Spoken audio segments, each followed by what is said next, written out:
మీకు సంగీతం అంటే చాలా ఇష్టమా? అయితే సంగీతానికి సంబంధించిన ఒక సినిమా వస్తుంది. శంకరాభరణం అనుకుంటున్నారా? కాదు కాదు, అది ఆ జనరేషన్కి సంబంధించి. ఈయన మాత్రం డీజే అవ్వాలనుకుంటున్నారు. విలన్గా చేశాను, అన్ని రకాల పాత్రల్లో నేను చేశాను. కానీ ఇప్పుడైతే నేను ఒక మ్యూజిక్ షాప్ని స్టార్ట్ చేద్దాం అనుకుంటున్నాను, డీజే చేద్దాం అనుకుంటున్నాను, డిజైన్ చేద్దాం అనుకుంటున్నారు అనమాట. సో అజయ్ ఘోష్ గారిని ఆల్రెడీ మనం అన్ని పాత్రల్లో చూసాము. ఆ పాత్రే కనిపిస్తుంది, ఆ పాత్రకు ఆయన ప్రాణం పోస్తూ ఉంటారు. అందుకే ఆయన భుజాల మీద ఇంకాస్త బరివేసి మ్యూజిక్ షాప్ని క్రియేట్ చేసి మూర్తిగా మన ముందుకు తీసుకొచ్చేస్తున్నారు అనమాట. May 31st ఈ చిత్రం మనందరినీ పలకరించడానికి, ఈ సమ్మర్లో మిమ్మల్ని అందరినీ నవ్వించడానికి, కొంచెం కంట తడి పెట్టించడానికి, బోలెడంత ఆలోచింపచేయడానికి, బోలెడంత ఎంటర్టైన్మెంట్ ఇవ్వడానికి ఈ సినిమా మన ముందుకు వచ్చేసింది. సో డైరెక్టర్ శివ గారు, ప్రొడ్యూస్ చేసిన హర్ష గారు, అండ్ కలర్ ఫోటోలో మీ అందరికీ నచ్చేసిన అమ్మాయి, సో గామితో మీరు ఇంకా బాగా వెల్కమ్ చేసిన అమ్మాయి Chandini Chowdary, and along with మన మ్యూజిక్ షాప్ మూర్తి గారు, అజయ్ ఘోష్ గారు కూడా ఉన్నారు. స్టార్ట్ చేసేద్దాం రండి. హాయ్ అండి, నమస్కారం. నమస్కారం. భుజాల మీద కొంచెం బరి వేశారా? నిజం చెప్పండి అజయ్ ఘోష్ గారు. అంటే అది ఆ బరువు ఎప్పుడైనా నాకు అట్లాంటి బరువే మొయ్యాలని కోరిక నాకు. అది శివ వేసాడు. నేను మొయ్యగలనా లేదా అని నేను మోతాను తెలుసు, నేను మొయ్యగలనా లేదా అని అతనికి తెలుసో లేదని చెప్పేసి కొంతకాలం ఆపా. లేదండి మీరే మోస్తారండి అది అని. సర్లే అని చెప్పేసి మోసుకెళ్ళాం. మరి 31వ తారీఖు రిలీజ్ అవుతుంది, ఏం చేస్తారో మరి చూడాలా. కొంతకాలం ఆపడానికి డౌట్ ఏంటి? మీరు మొయ్యగలరా లేరా అని ఆపారా, ఆయన మొయ్యగలరా లేరా అని ఆపారా? అంటే నా మీద అంత ఇది ఎందుకు అని. ఇప్పుడు పెద్ద ఆర్టిస్టులు ఇప్పటికే బాగా పాపులర్ అయిన వాళ్ళు ఉన్నారు, ఆ క్యారెక్టర్లు బాగా పండించగలిగిన వాళ్ళు ఉన్నారు.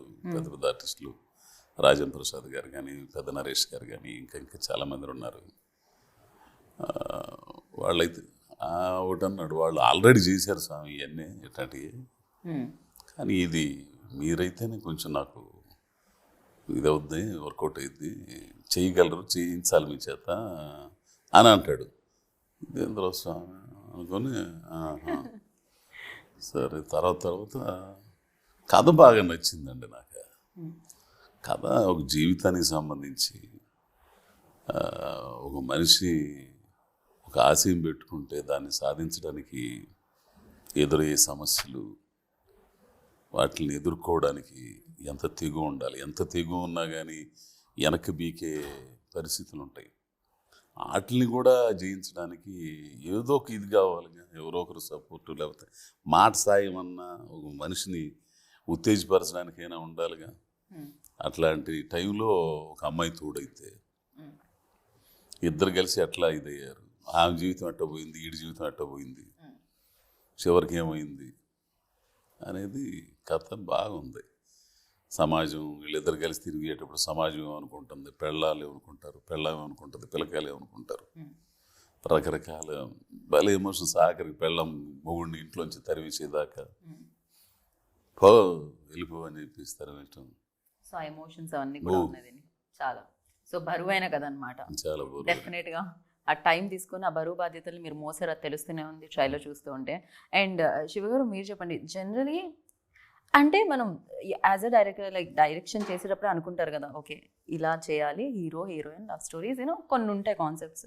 బట్ ఫస్ట్ సినిమా లైక్ ఇలా అజయ్ ఘోష్ గారితో చేయాలి. జనరలీ బాలీవుడ్లో ఆర్ కొన్ని వేరే ప్లేసెస్లో చూస్తూ ఉంటాం మనము, ఒక క్యారెక్టర్ యాక్టర్ లీడ్ యాక్టర్గా చూసినవి. అంటే పంకజ్ త్రిపాఠి కానీ, లేకపోతే నవాజుద్దీన్ సిద్దికీ కానీ, ఫరాన్ కానీ, ఇర్ఫాన్ ఖాన్ కానీ. సో ఇట్లా కొంతమంది చేసే ఉంటాయి, బాలీవుడ్లో ఎక్కువ నడుస్తుంటాయి అట్లాంటి సినిమాలు కూడా. దానికి వెల్కమ్ కూడా చేస్తారు ఆడియన్స్, అలా ఉంటారు కూడా. So nowadays after corona మనం కూడా వెల్కమ్ చేస్తున్నాం దోస్ కైండ్ ఆఫ్ స్క్రిప్ట్స్కి. యా. సో అలా మీ థాట్ ప్రాసెస్ ఎలా ఉండింది? అండ్ ఈ సినిమాతోనే ఫస్ట్ ఆడియన్స్ నేను మెప్పించాలని ఎలా అనుకున్నారు? సో ఎలాంటి జర్నీ జరిగింది వెనకాల? అంటే మనం ప్రీవియస్గా చెక్ చేసుకుంటే ఎల్బి శ్రీరామ్ గారు అమ్మ 1వ తారీఖు అనుకుంటా. అవును, ఆయన హీరోయిన్ కదా, క్యారెక్టర్ ఆర్టిస్టే కదా ఆయన కూడా. బట్ ఆల్వేస్ మన వాళ్ళు కంటెంట్ ఓరియంటెడ్ని యాక్సెప్ట్ చేస్తారని నాకు గట్టి నమ్మకం. సో దాన్ని నమ్మే ఈయన అంటే ఈ కథ రాసుకోవడం జరిగింది. ఆ కథకి ఈయనైతే బాగుంటారు, చాందిని గారు అయితే ఇంకా బాగుంటారు అని చెప్పి ఇలా సెలెక్ట్ చేసుకోవడం జరిగింది. మెయిన్ వచ్చేసరికి కథేనండి. కథ ఎందుకు అంటే ఇంకా మన వాళ్ళు వర్స్టైల్ స్టోరీస్ని యాక్సెప్ట్ చేస్తారు అనేది నా కాన్ఫిడెన్స్. సో ఇంకా బాగా వచ్చింది అంటే రైటింగ్లో చాలా బాగా అనిపించింది. రైటింగ్ తర్వాత మొత్తం మేక్ చేసినాక మనం ఫస్ట్ కాపీ చూసినాక ఇంకా చాలా బాగా అనిపించింది. మాకు కూడా చాలా బాగా అనిపించింది. అండ్ ట్రైలర్ కింద వచ్చిన కామెంట్స్ చూస్తే కూడా చాలా బాగా అనిపించింది. నేను కూడా మ్యూజిక్ నమ్ముకున్నాను, కానీ నాకు కూడా నా కడుపు కూడా నింపట్లేదు మ్యూజిక్, దాన్ని వదిలేసి వేరే ఫీల్డ్కి రావాల్సి వచ్చిందని. అండ్ కొంతమంది రియల్గా కామెంట్ చేయడం చాలా బాగా అనిపించింది. అండ్ ఎస్పెషల్లీ డైలాగ్స్ అయితే చాలా చాలా బాగున్నాయి. మాట్లాడదాం దాని గురించి బిఫోర్ దట్ చాందిని దగ్గరికి వచ్చి. సో నేనైతే చెప్పగలను, అంటే నేను కూడా కొన్నేళ్లుగా ఇండస్ట్రీలో ఉంటున్నాను, ఇంటర్వ్యూస్ చేస్తున్నాను, యూనో దాంట్లో స్టార్స్ ఉంటారు, యాక్టర్స్ ఉంటారు, ఎవ్రీబడి. బట్ చాందిని ఒక అమ్మాయి చాలా చూజీగా స్క్రిప్ట్స్ని తీసుకోవడం అండ్ డిఫరెంట్ కైండ్ ఆఫ్ స్టోరీస్ని చూస్ చేసుకోవడం అండ్ అది చెయ్యడం, ఎస్పెషల్లీ తెలుగు అమ్మాయి అండి. I appreciate that and everybody appreciating that and congratulations for Gaami success. And ఏంటి చాందిని ఫర్ దిస్లా, అంటే ఏంటి జనరలీ అంటే వెళ్ళిపోదాం, వచ్చినవన్నీ సైన్ చేసుకొని వెళ్దాం అనేది కాకుండా యూఆర్ ఆల్సో టైం ఇచ్చి చూస్ చేసుకొని చేయడానికి. క్రెడిబిలిటీ ఫ్యాక్టర్ అనేది చాలా టైం టేకింగ్ ప్రాసెస్ అండి. ఇప్పుడు నన్ను ఎందుకు చూడాలి, నేను చేసే సినిమాలు ఎందుకు చూడాలి వెన్ యూనో ఇంతమంది యాక్ట్రెసెస్ ఉండగా నేను ఏంటి స్పెషల్గా ఏం తీసుకురాగలను ఆడియన్స్ కానీ నేను కానీ నా లోపల ఉన్న ఒక ఆకలి ఏం తీర్చగలను అనే థాట్ ప్రాసెస్లోకి వెళ్ళినప్పుడు కపుల్ ఆఫ్ ఇయర్స్ బ్యాక్ నేను సినిమా చూసే విధానం it's not for me, it is not business కానీ అలా కాదు. నేను ఇండస్ట్రీ వచ్చినప్పుడు కూడా ఒక యాక్టర్గా ప్రూవ్ చేసుకోవాలి నన్ను నేను. మంచి కథల్లో భాగం అవ్వాలి, మంచి కథలు చెప్పాలి, చెప్పే విధానం కూడా ఒకదానికి తేడా ఉండాలి. ఒక లుక్ చూడగానే ఏ సినిమాని కన్ఫ్యూజ్ అవ్వకూడదు, అలా ఉండాలి అనే ఒకటి నేను అనుకున్నాను. సో అది ఒక దారిలో పడటానికి కొన్ని సంవత్సరాలు టైం పట్టింది. కానీ ఇలా నేను డైరెక్ట్గా చెప్పకుండా మీ అంతటా మీరు అది అబ్జర్వ్ చేశారంటే నాకు అది ఒక టిక్ మార్క్ లాగే, ఎందుకంటే అది ఒక వ్యాలిడేషన్ లాగా. అంటే ఓకే నేను అనుకున్నది చూడగలుగుతున్నారు, కాకపోతే అది చూడటానికి కొంత టైం పట్టింది. సో అందుకే అంత ఆచితూచి సెలెక్ట్ చేసుకుంటాను నేను సినిమాలు, కథలు. అండ్ చెప్పే కథల్లోని కొంచెం సోల్ ఉండాలి. ఒక అంటే సరదాగా ఉండాలి, కానీ ఒక లెసన్ కానీ ఒక ఇన్ఫర్మేషన్ కానీ ఏదో ఒకటి ఆడియన్స్కి వెళ్ళాలి అనే ఒక పాయింట్ ఎప్పుడు నేను మైండ్లో పెట్టుకునేదాన్ని. అండ్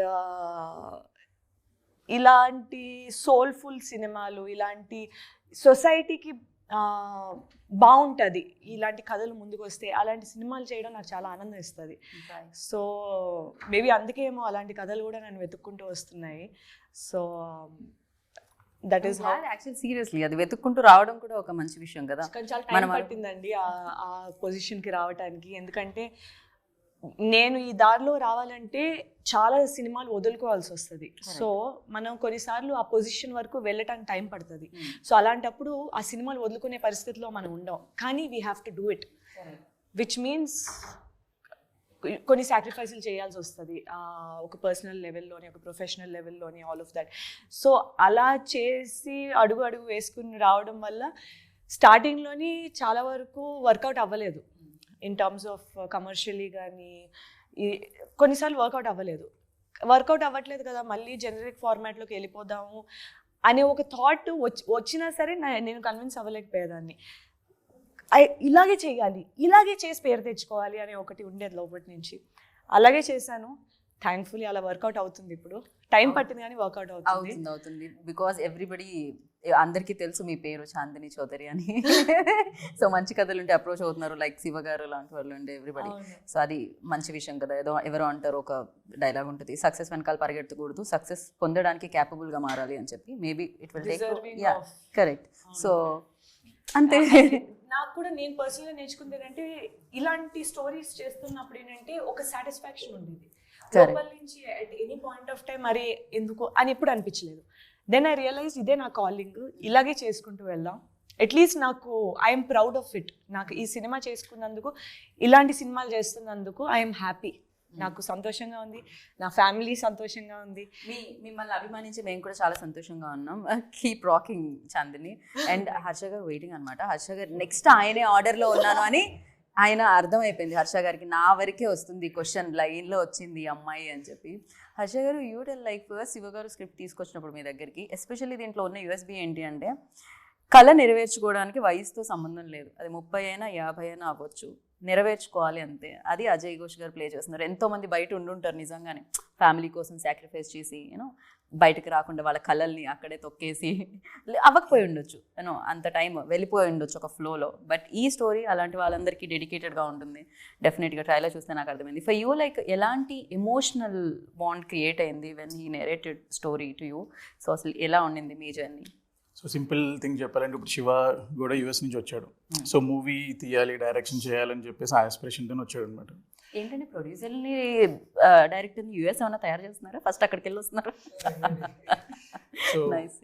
ఒక విధంగా చెప్పాలంటే మూవీ తన గోల్ చేయడానికి అన్నట్టే ఉంటుంది బేసిక్గా. సో ఫస్ట్ ఆఫ్ ఆల్ చెప్పాలంటే fly high we use to do overseas distribution అనమాట.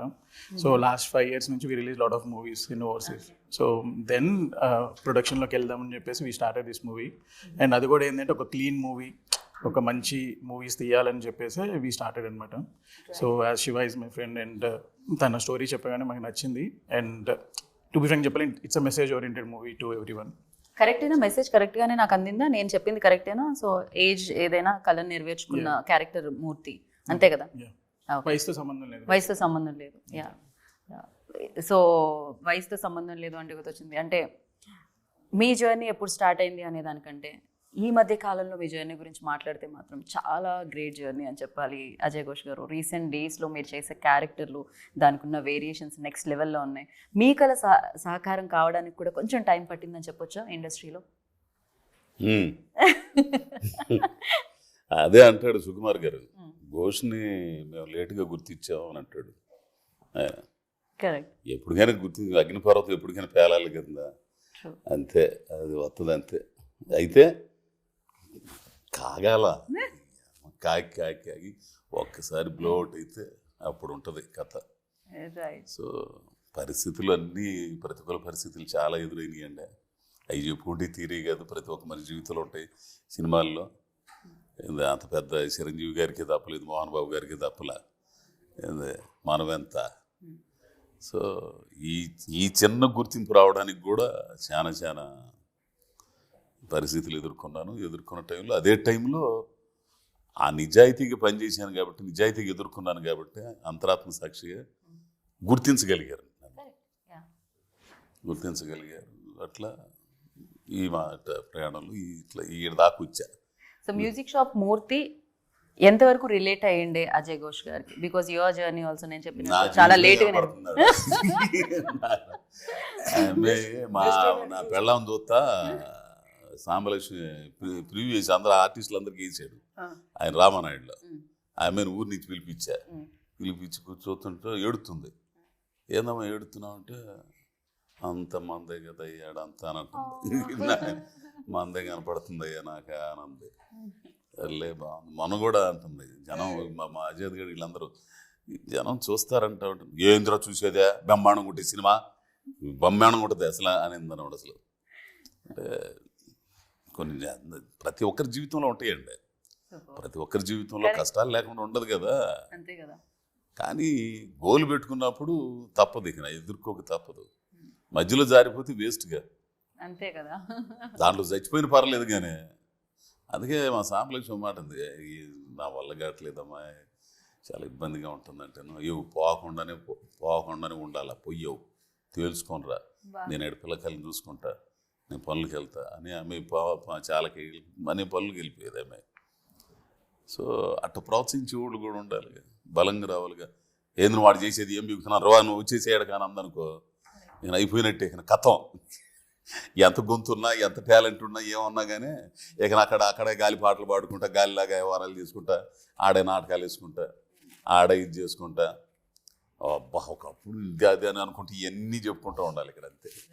సో నాటకాల బ్యాక్ డ్రాప్ నుంచి వచ్చారు అంటే నాటకాలు కాదు కానీ నాకు కమ్యూనిస్ట్ బ్యాక్ డ్రాప్ బాగుండింది. జనసాహితీ, ప్రజానాట్య మండలి, అంటే దాంట్లో పాటలు కూడా ఉండేవి. పాటలు ఉండేవి. అంటే మెయిన్గా నా వాయిస్కి తగ్గట్టు స్ట్రీట్ ప్లేలు, నాటికలు ఇవన్నీ అవి వేరుగా ఉంటాయి కదా, జనాన్ని చైతన్యవంతం చేసే వాయిస్ ఉంటుంది కాబట్టి నేను జనాన్ని మాట్లాడడం కానీ ఇవన్నీ కానీ బాగా చేసేవాడిని. అప్పటి నుంచి నాకు ఒక అవగాహన ఉండేది సినిమా పట్ల.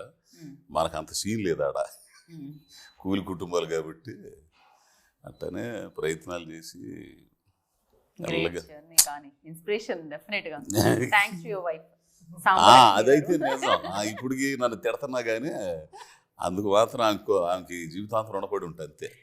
అందుకే తిడుతుంటాయి పడి ఉంటాడులే అని. సో మీరు ఇండస్ట్రీలోకి రావాలి అని అనుకున్నది ఎప్పుడు అండ్ ఇన్స్పిరేషన్ ఏంటి? ఇక్కడ వరకు ట్రై చేయడానికి అసలు ఏం తీసుకొచ్చింది ఇక్కడ వరకు మిమ్మల్ని యూఎస్ నుంచి? అంటే యూఎస్లో జాబ్ చేస్తూ ఉండేవాడిని అండి. బాగా డబ్బులు వస్తాయి కదండి డాలర్లు? ఆ డబ్బులు తీసుకొచ్చి దీంట్లో పెట్టారు. ఉద్యోగాలు చేసుకుంటే సంపాదించుకున్న డబ్బులన్నీ. సాంబలక్ష్మి లాగా ఎవరో సపోర్ట్ ఉన్నారు సార్ అక్కడ కూడా. అప్పటికి సాంబలక్ష్మి లేదండి. ఓకే, సాంబలక్ష్మి గారు లేరు. జాబ్ చేస్తూ ఉండేవాడిని. అంటే అప్పటికి 10 years అవుతుంది యూఎస్లో ఉండి.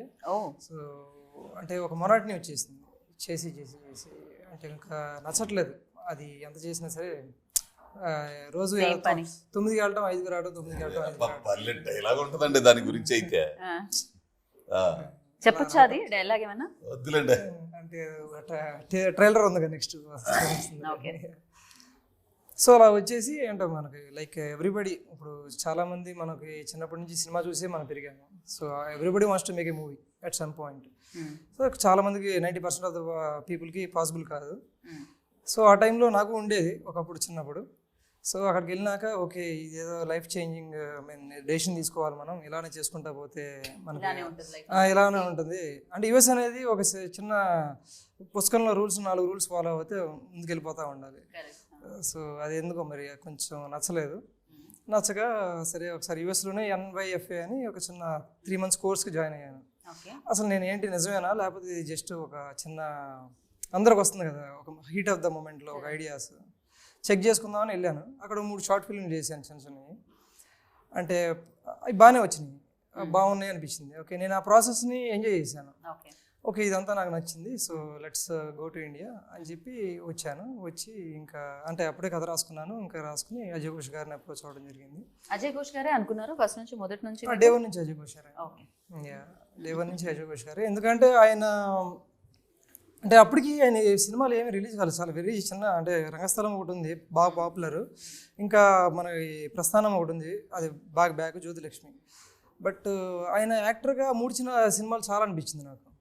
సో దాని గురించి ఇంకా ఆయన యాక్టర్గా నేను ఈ క్యారెక్టర్ ఖచ్చితంగా అప్పటికి ఈయన అంత సెన్సిటివ్ క్యారెక్టర్ చేసినట్టు లేరు. మారుతి గారి సినిమా చేసినట్టు కాబట్టి దానికన్నా ముందే రాసుకున్నాను నేను కథని, అది రిలీజ్ అవ్వకముందే. సో బట్ మా మంచి రోజులు వచ్చాయి చూసినాక నాకు ఇంకా కాన్ఫిడెన్స్ వచ్చేసింది, ఒక పర్ఫెక్ట్ సింక్ అయినా ఈ క్యారెక్టర్లోకి, ఇంకా అలా తీసుకోవడం జరిగింది. సో అలా జరిగిందనమాట. అలా యూఎస్ మిమ్మల్ని ఇక్కడికి రప్పించి మ్యూజిక్ షాప్ మూర్తిని క్రియేట్ చేసేలా చేసింది. రోజు జాబ్ ఏంటి అని ఏదైనా కొత్తగా చేద్దాం అనుకుని కొత్త కాన్సెప్ట్తో వచ్చారనమాట. And Chandini you tell me like Ajay Ghosh గారు ఈజ్ అ ఫైనెస్ట్ యాక్టర్. చూస్తూనే ఉన్నాం, ఏ రోల్ అయితే ఆ రోల్ అలా మోల్డ్ అయిపోతుంది ఆయనకి. ఏదో వేడి ఇనుమును ఉంచినట్టు మీరు క్యారెక్టర్ని మీ వైపుకి మోల్డ్ చేసేసుకుంటారు. Yeah for you Chandini action reaction ఉంటుంది కదా when you are acting with this finest actor. So ఎలా అనిపించేది అది సెట్లో? చాలా ఛాలెంజింగ్గా అనిపించేదండి. ఎందుకంటే వెరీ రేర్లీ ఇలాంటి ఆపర్చునిటీ దొరుకుతుంది ఒక అద్భుతమైన యాక్టర్తోని స్క్రీన్ షేర్ చేసుకునేటప్పుడు. అప్పుడు ఎలా ఉంటుందంటే మనం ఇంకెలా చేస్తే ఆయనకి ఈక్వల్ అవుతాం, ఇంకెలా చేస్తే ఆయనకంటే బెటర్గా చేయగలం అని ఒకటి వస్తుంది. సో తెలియకుండానే ఒక kind of room for improvement అన్నది మనల్ని మనం బ్యాండ్ విత్ ఎంతవరకు పెంచుకోగలం అనేది కూడా ఉంటుంది. సో ఆ విధంగా నాకు చాలా సహాయపడింది. మ్యూజిక్ షాప్ మూర్తి అనే పెట్టడానికి రీజన్ ఏంటి అండి? ఈ పేరే అంటే MM కలుస్తుందనా? మ్యూజిక్కి M, మూర్తికి M వస్తుందనా? షాప్ ఉంటుంది. ఓకే, సో అందుకని మ్యూజిక్ షాప్ మూర్తి అని. ఈ ఒక్క మాటతో ఈ చైర్ తీసుకొని ఎందుకు పెట్టారంటే మ్యూజిక్ షాప్ ఉంటుంది అందుకని మూర్తి అని పెట్టారు.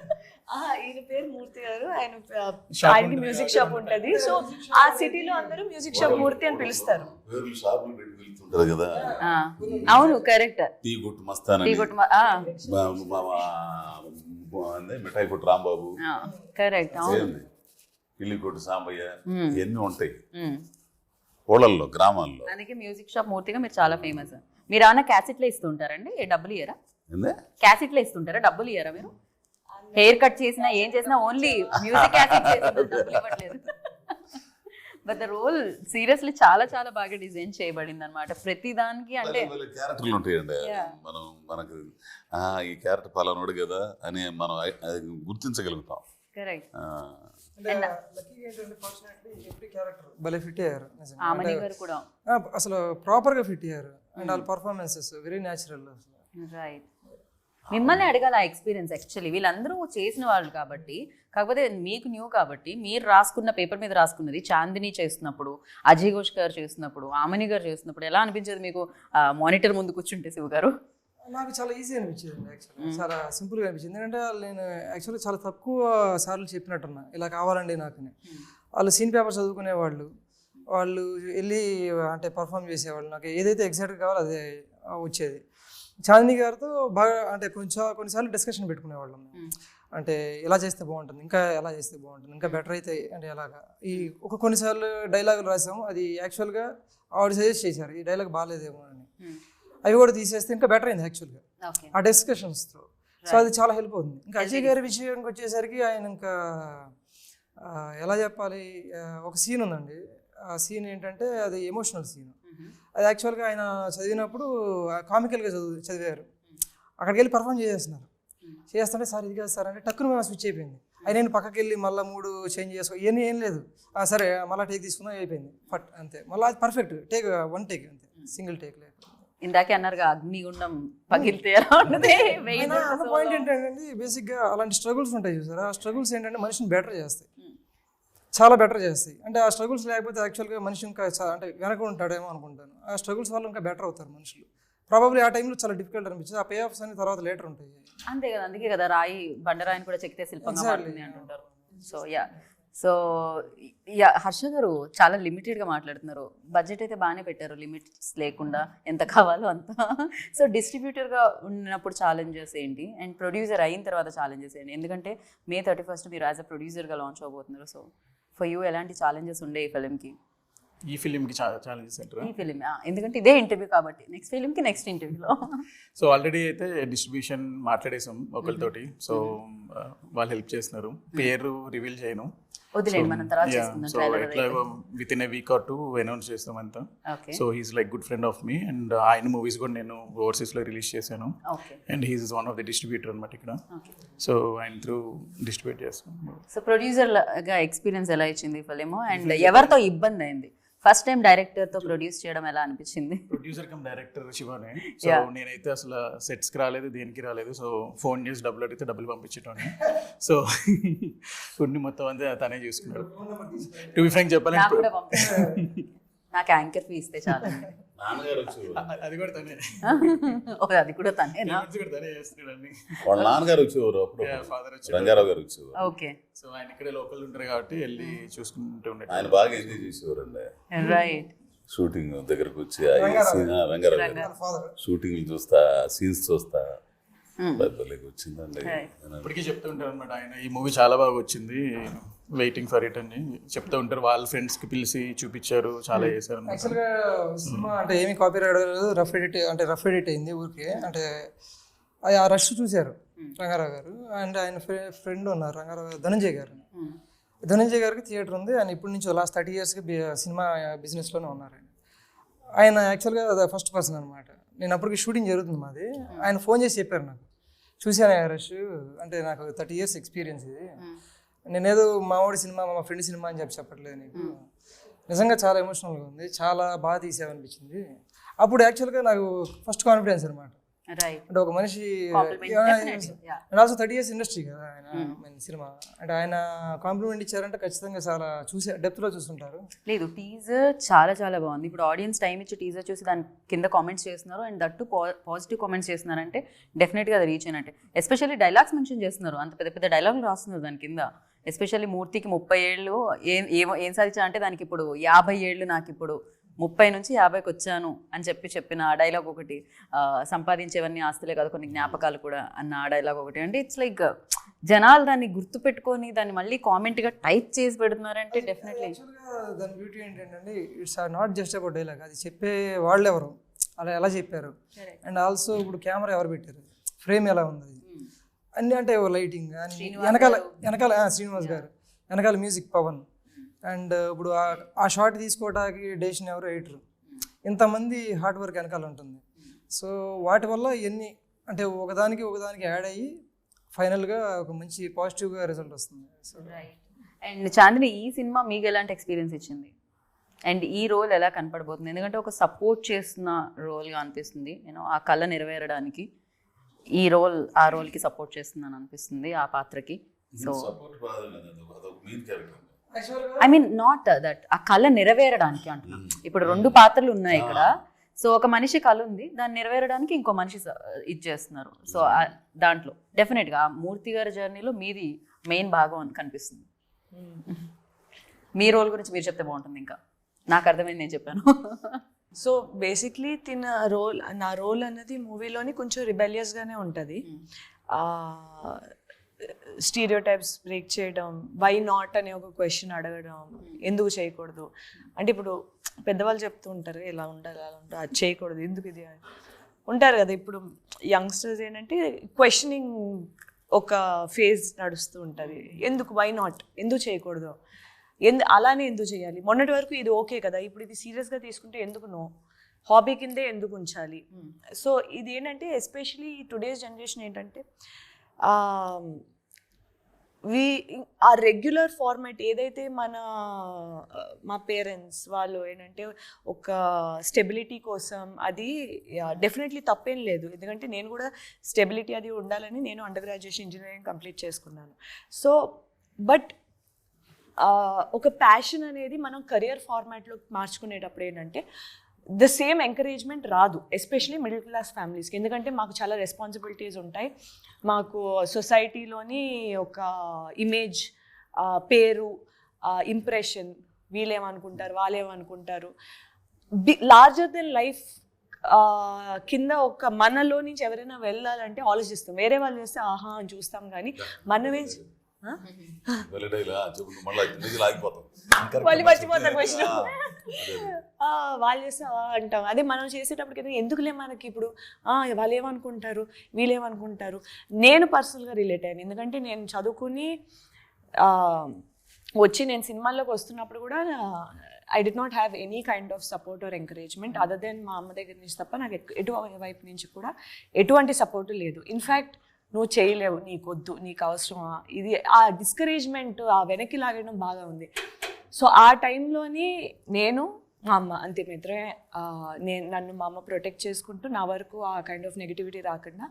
బట్ నాకు వచ్చే నెగిటివిటీ అనేది వస్తుంది, because once you come in to the industry they 101 things. Especially ఒక అమ్మాయి, అది కూడా మన చుట్టుపక్కల తెలిసిన అమ్మాయి వెళ్తుందంటే చాలా ఉంటాయి. అండ్ సో నాకు చాలా పర్సనల్గా కనెక్ట్ అయిన స్టోరీ అండ్ క్యారెక్టర్ ఇది. అండ్ నేను కూడా అలా క్వశ్చన్ చేసే క్యారెక్టరే జనరలీ లైఫ్లో కూడా. వై నాట్, ఇప్పుడు అందరూ మనకు నచ్చినట్టే మాట్లాడాలి అనుకోవడం మూర్ఖత్వం, మనకు నచ్చినట్టే ఉండాలనుకోవడం మూర్ఖత్వం కదా. సో ఆ డిఫరెన్స్ అనే క్యారెక్టర్ని హౌ సొసైటీ సీస్. ఈరోజు కూడా ఒకళ్ళు మనకు నచ్చినట్టు అందరూ మాట్లాడరు, ఒకళ్ళు కొంచెం అటు వెళ్ళేటప్పటికి ఏంటంటే వెంటనే అదేదో పాపం జరిగినట్టు అంటే. బట్ రియలిస్టిక్గా ఏంటంటే అందరూ మనకి నచ్చినట్టు మాట్లాడి నచ్చినట్టు చేయరు, అయినా సరే మనకి కరెక్ట్ అనిపించేది మనం ఎలా చేస్తున్నాం, మనల్ని ఎంత సాధించిన తర్వాతే అబ్బో ఏం చేసావులే అనే ఒక సొసైటీలో ఉన్నాం. సాధించాలి, ఏదైనా చెయ్యాలి అనుకున్నప్పుడు ఇంకెంత ఉంటుంది. ఇప్పుడు ఇంత కూర్చి ఇక్కడ వరకు వచ్చిన తర్వాతే కొంచెం కాన్ఫిడెన్స్ వస్తుంది. అలాంటిది when you're starting from nothing, మన నెగిటివిటీలో ఉంటుంది కాన్ఫిడెన్స్ కానీ, సెల్ఫ్ మన మీద మనకున్న నమ్మకం కానీ, ఆత్మవిశ్వాసం కానీ అవి లేనప్పుడు, బయట నుంచి రానప్పుడు మనం ఎలా చేస్తాం, అలా ఈ ఏజ్లో మనం ఆలోచిస్తాం. కొంచెం పెద్ద వచ్చేటప్పటికి ఏంటంటే ఇంకా ఎక్కువ ఈ టైడ్ అగేన్స్ట్ ఉంటుంది కదా వేవ్, అది ఇంకా ఎక్కువ ఉంటుంది, ఫోర్స్ఫుల్గా ఉంటుంది, ఇంకా భయం ఎక్కువ ఉంటుంది. అలాంటి టైంలోని ఒక్కళ్ళు చాలు పుష్ చేయటానికి. వై నాట్, ఒక డిఫరెంట్ పర్స్పెక్టివ్. ఎందుకంటే ఇప్పుడు నా ఏజ్లో ఉన్న వాళ్ళు నా ఏజ్ గ్రూప్ వాళ్ళు చూస్తారు, ఆ ఏజ్ గ్రూప్లో ఉన్న ఆ ఏజ్ గ్రూప్ వాళ్ళు చుట్టుపక్కల we are surrounded by similar age groups. But 2 different age groups, 2 different personalities, 2 different point of views ఉన్న వాళ్ళు, 2 డిఫరెంట్ బ్యాక్గ్రౌండ్స్ నుంచి వచ్చిన వాళ్ళు, జనరేషన్స్ నుంచి వచ్చిన వాళ్ళు ఒకే సిమిలర్ కళ వచ్చినప్పుడు అసలు అటుపక్క ఇటుపక్క వాళ్ళ ఇంటరాక్షన్ ఎలా ఉంటుంది, ఒకరినొకరు ఎలా ఇన్ఫ్లుయెన్స్ చేస్తారు, అది ముందుకు ఎలా వెళ్తుంది, ఒకరి పర్స్పెక్టివ్ ఇంకోళ్ళు ఎలా మార్చొచ్చు అనే ఒక పాయింట్స్ చాలా మనకి టుడేస్ డే అండ్ ఏజ్ అంటే it's a timeless concept. At any time ఏ కాలంలో అయినా ఇది రెలవెంట్గా ఉండే ఒక సబ్జెక్ట్ ఇది. కరెక్ట్. ఎంతమంది మ్యూజిక్ షాప్ మూర్తులు ఉంటారు. మ్యూజిక్ షాప్ మూర్తులు కాకపోతే ఇంకేదో ప్రొఫెషన్, ఇంకేదో కళ, ఇంకేదో హీరో అవుదాం అనుకోను, లేకపోతే ఇంకేదో అవుదామని ఇంకేదో చాలా చాలా అనుకోవచ్చు.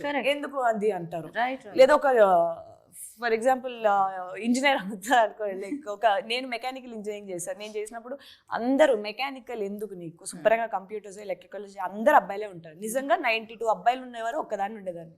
అందుకే అనుకుంటే నా పర్సనాలిటీ ఇలా అయిపోయింది, మొరటి పర్సనాలిటీ అయిపోయింది. నిజంగా 4 అనిపిస్తుంది. 4 సంవత్సరాలు చుట్టూ అబ్బాయిలే ఉంటారు. వాళ్ళతో సమానంగా చేయాలి, వాళ్ళతో పోటీపడి చేయాలి. ప్రొఫెసర్స్ కూడా చూసే విధానం డిఫరెంట్గా ఉంటుంది. ఏదో కొంతమంది మంచి చూస్తే కొంతమంది చెడుగా చూస్తారు. మేబీ అక్కడి నుంచి ఇక్కడికి వచ్చిన తర్వాత ఇది కూడా ఇక్కడ కూడా అలాగే ఉంటుంది. సో ఆ హోల్ సెట్ బ్యాక్స్, ఆ వెనక్కి ఆ డిసడ్వాంటేజెస్ ఎక్కువ ఉన్నప్పుడు how are you going to make it? అలాంటి పాయింట్స్ డీల్ చేస్తుంది ఈ సినిమా. Very nice. సీరియస్లీ చాలా చాలా మంచి కాన్సెప్ట్. యాక్చువల్లీ చాలా మంది రిలేట్ అవుతూ ఉంటారు అనమాట. రేపు సినిమా 31st May చూసినప్పుడు ఎంతమంది మూర్తులు రిలేట్ అవుతారా అని చెప్పి వెయిట్ చేస్తూ ఉన్నాం. ఎస్పెషల్లీ అంటే కళ అనేది కలగనడం ఆగిపోకూడదు ఎప్పటికీ. ఏజ్ అనేది దానికి ఒక లిమిట్ కాదు. సో అందుకని మనం చూస్తాం బిగ్గెస్ట్ KFC లాంటి సక్సెస్ఫుల్ ఆ ఏజ్ లో when retired 58 he started his company. See ఎక్కడుందో ఇలా వారెన్ బుఫే ఆయన ఇంతమంది ఇన్స్పిరేషన్ అయితే ఉండింది. అండ్ మీరు చెప్పండి, మీకు మూర్తి గారు ఇచ్చిన ఇన్స్పిరేషన్ ఏంది? అజయ్ ఘోష్ గారి స్టోరీనే ఆల్మోస్ట్, బట్ మీ స్టోరీనే, బట్ మూర్తి గారిలో మీకు నచ్చింది ఏంటి? నాకైతే ఈ లుక్ నచ్చింది, ఆ డీజే లుక్ నచ్చింది నాకు. కొంచెం ఫన్ గురించి కూడా మాట్లాడదు మనం. ఎమోషన్స్ ఎంతైతే ఉన్నాయో ఫన్ కూడా అంతే ఉంది ఈ సినిమాలో అని విన్నా నేను. ఫన్ అంటే నా అసిస్టెంట్ ఒకడు ఉంటాడు, ఎంత ఇదిగా ఉంటుంది అంటే మీకు ఆ టీజర్లో చివరిలో ఉంటుంది కదండి, ఎంత ఎర్రితనం అంటే ఆ టీవీలో చూసుకుంటా ఆడు మొత్తం యూట్యూబ్లో ఉంటాయి కదా హౌ టు ప్లే ఇదని ఈ దాన్ని కన్సోల్, అది ఆడు ఇంగ్లీష్లో చెబుతుంటే వీడికి ఇంగ్లీష్ రాదు. ఆడేది చెబుతాడు కాగితం మీద 2 రాసుకొని దాన్ని ఏం చేస్తున్నారు అంటాడు. అంటే డీజే నేర్చుకుంటున్నాను. డీజే వాడు అక్కడ చెబుతుంటే నువ్వు ఇక్కడ నేర్చుకుంటున్నావా, ఇది మిషన్ రా అంటే ఇది మిషన్లో పాట వేయి అని అంటాడు. అసలు అక్కడ ఆ లుక్ కట్ చేశాడు కానీ ఆయన టప్పుని ఇటు చూసే లోపల ఉండడు. ఆ తర్వాత నాకు అవును నిజమే కదా వీడు చెప్పింది ఏందో అంటే అట్లాంటి చిన్న చిన్న బిట్లు ఉంటాయి. కానీ ఈయన సినిమాలో ఉంచాడో లేదు కానీ ఇంకో బిట్లు కూడా ఉంటాయి. అంటే ఈ మ్యూజిక్ షాప్ అన్న గ్రామాల్లో క్యాసెట్లు గీసెట్లు అనగానే టీజీడీలు అనగానే వాడు వచ్చేసి తాత బ్రో ఉన్నాయా అని అంటాడు. టీజర్లో ఉంది, సినిమాలో ఉందా లేదు? ఉందా? ఉండాలి. ఏంది ఉండయా అంటున్నాడు. రారా ఇది మ్యూజిక్ షాప్ మూర్తిరా. బాగుంది, అది టీజర్ లో ఉంది యాక్చువల్లీ. అండ్ అలాగే మనం మ్యూజిక్ షాప్ మూర్తికి మ్యూజిక్ ఇచ్చిన పవన్ గారి గురించి కూడా మాట్లాడుకోవాలి. సో ఎవరైనా మాట్లాడతారా, ఎవరైనా పాడతారా కాలభైరవ పాడిన పాట? లేదా మనకు రాదు కానీ నాకైతే రాదు. భలే చేశాడు, బాగా గుట్టాడు ఆ పిల్లలు. చాందనీలో సింగర్ ఉన్నారు కదా ఈ మధ్య కాలంలో చంపేసి తొక్కేసిండేనా? ఓకే.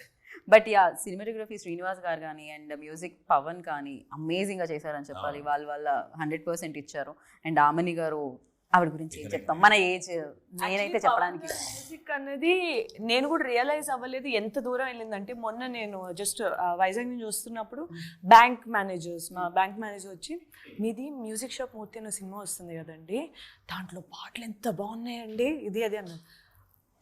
అక్కడి వరకు వెళ్ళింది. నేను ఇది మీకు చెప్పాను లేదో తెలీదు, బట్ అంటే ఎక్కడి వరకు వెళ్తున్నాయి ఇది అసలు నేనే రియలైజ్ అవ్వట్లేదు. పవన్ గారి మ్యూజిక్ అండ్ ఈ ఇప్పుడు చుట్టుపక్కల నేను ఎవరితో మాట్లాడుతున్నా సరే మ్యూజిక్ షాప్ మూర్తి అనగానే ఫస్ట్ మ్యూజిక్ గురించి మాట్లాడుతున్నారు అందరూ.